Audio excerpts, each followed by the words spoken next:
O voto brasileiro na última Assembleia Geral das Nações Unidas sobre o conflito ucraniano contra a Rússia e ao lado dos Estados Unidos poderia representar algum tipo de inflexão na política externa que foi conduzida pelos presidentes Lula e Dilma no período de 2003 a 2016?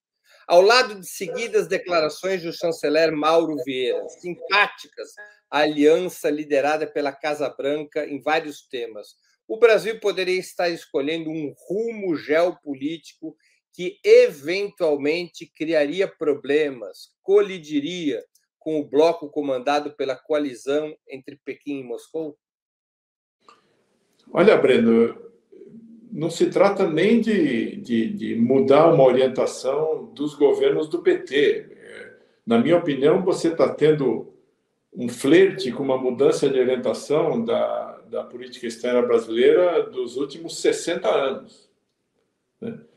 A última vez que a política externa brasileira se alinhou com os Estados Unidos de uma maneira quase incondicional, se não me engano, foi na invasão da República Dominicana, ali na década de 60. Depois, mesmo durante o regime militar, governo Médici, você já começou a ter uma posição mais soberanista, que foi uma posição clara durante o governo Geisel, né? Depois veio o governo Collor, que era um governo mais... Quer dizer, o governo Sarney manteve essencialmente essa política. Depois veio o governo Collor, que foi um governo mais atlantista. Depois o Itamar Franco foi o interregno. Depois Fernando Henrique, que também foi um governo assim mais pró-atlantista. E depois vieram os governos do PT. Mas eu diria que você tem um flerte com uma mudança de uma orientação histórica da política externa brasileira. Eu só entendo essa mudança por um motivo. O presidente Lula está indo agora para a China, né, Breno? E o objetivo do governo, com toda razão, é estreitar, aprofundar os laços comerciais com a China, porque a China tem duas coisas das quais o Brasil precisa. O Brasil precisa de mercado consumidor para os nossos produtos, especialmente nossas commodities, e precisa de países que queiram investir aqui no Brasil. Precisa de capital, né? A gente falou lá atrás que precisa de dinheiro para investimento, né? E investimento privado, né? Claro que tem empresas estatais chinesas que poderiam investir no Brasil, mas eu classifico esse tipo de investimento na categoria de investimento privado, porque não é investimento estatal brasileiro. Então, eu vejo que talvez o governo brasileiro, por precisar fazer uma aproximação ainda maior com a China, que é o nosso maior parceiro comercial, tenha tentado fazer alguns gestos de apaziguamento em relação ao governo americano, no caso específico da Ucrânia. E não só no caso... Tem aquele mineiro que diz que vai para Juiz de Fora para você não achar que ele vai, para você achar que ele vai para Belo Horizonte, mas ele vai para Juiz de Fora mesmo, né? Qual é o problema que eu vejo nisso? Bom, de novo, vou fazer aquela observação, né?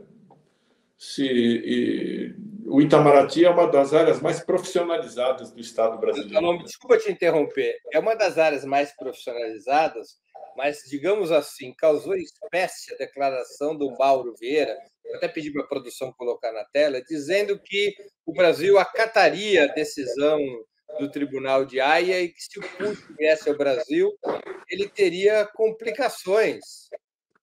Ou seja, o Brasil, disse em outras palavras, que se o Putin visitar o Brasil, poderia ser preso e entregue e deportado para a Haia.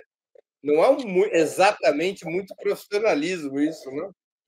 Deixa eu falar antes de tentar não escorregar nessa casca de banana, eu vou falar ainda sobre a questão dos Estados Unidos. Qual é o problema dessa política de apaziguar os Estados Unidos em relação à Rússia para garantir um espaço de estreitamento das relações brasileiras com a China? É que, para os Estados Unidos, a Rússia é uma estação intermediária. O objetivo final dos Estados Unidos é a contenção da China. A posição dos Estados Unidos na guerra da Rússia com a Ucrânia, ela é claramente uma posição cujo objetivo é conquistar algo que parece, no momento, inalcançável, mas conquistar um enfraquecimento decisivo da Rússia, exatamente porque a Rússia é um aliado fundamental da China, né? Por que é que o governo americano não simplesmente buscou uma solução negociada desde o princípio? Porque ele viu, na minha opinião, viu a guerra como uma oportunidade de enfraquecer decisivamente a Rússia, que é algo que aparentemente não está acontecendo, mas eles não desistiram ainda desse projeto. Enfraquecer para quê? Porque a Rússia é praticamente um país complementar à China, né? O que a China tem, a Rússia não tem, o que a Rússia tem, a China não tem. Mas isso aí é uma outra discussão, né? A minha dúvida é o seguinte: será que os Estados Unidos vão aceitar, por causa do fato de que o governo brasileiro está tendo uma posição mais aceitável para eles, americanos, em relação à Rússia? Será que vai aceitar que o Brasil se aproxime ainda mais da China, estreite ainda mais as relações dele com a China, sendo que a China é o adversário principal? Eu tenho essa dúvida. Em relação à questão de Haia, Breno, vou fazer uma brincadeira aqui, acho que o pessoal do Itamaraty não vai ficar chateado comigo. Acho que faltou media training, né? Porque faltou media training. Vai perguntar para você: o Brasil vai prender o Putin se o Putin vier para o Brasil? Sei lá, você responde: não, essa questão é uma questão jurídica importante e intrincada. Vamos ver os desdobramentos dela e muda de assunto, né, Breno? É verdade.